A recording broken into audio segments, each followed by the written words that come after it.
The forest was unusually quiet that evening, the kind of quiet that made even the trees seem like they were holding their breath.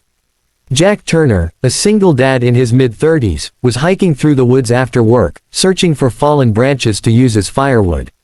His 7-year-old son, Mason, had been begging for a backyard campfire all week, and Jack rarely said no to him. Jack's life wasn't glamorous. He worked long shifts as a mechanic, raised Mason alone, and spent the rest of his time trying to stretch every dollar. But the woods, this part of the old national forest, had always given him peace. He knew its trails like he knew the lines on his palms. That's why, when he heard a faint muffled scream, he froze instantly. It wasn't the call of an animal. It was human. Jack dropped the bundle of sticks and listened harder. Another sound, this time softer, desperate, like someone fighting against the earth itself. He followed it, moving carefully through the trees, pushing aside thick branches until he reached a clearing.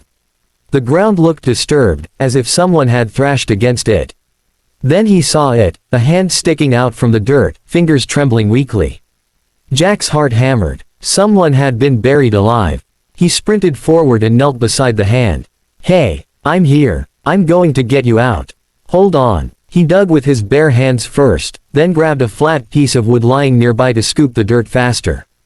The person beneath the ground was breathing, barely. Jack worked until his arms burned, until dirt filled his nails and dust stung his eyes. Finally, he uncovered a face. A young woman, pale, terrified, gasping for air. Her clothes were torn, her wrists bruised, her makeup streaked. She blinked rapidly as fresh air hit her lungs. Jack brushed dirt from her face. "You're safe now. I've got you." She coughed, her voice hoarse. "Don't let them find me." Jack looked around. The woods were silent again, but this time the silence felt wrong. "Who did this to you? What happened?" Tears slipped down her temples. "I can't say. Please, help me get out." Jack continued digging until he freed her completely, pulling her out and helping her sit up against a tree. She trembled violently, her breath short and broken. "What's your name?" he asked gently. "Lena," she whispered. "And what happened to you, Lena?" But instead of answering, she grabbed his hand with surprising strength. "Please don't leave me." Jack shook his head. "I'm not going anywhere. Let me call for help."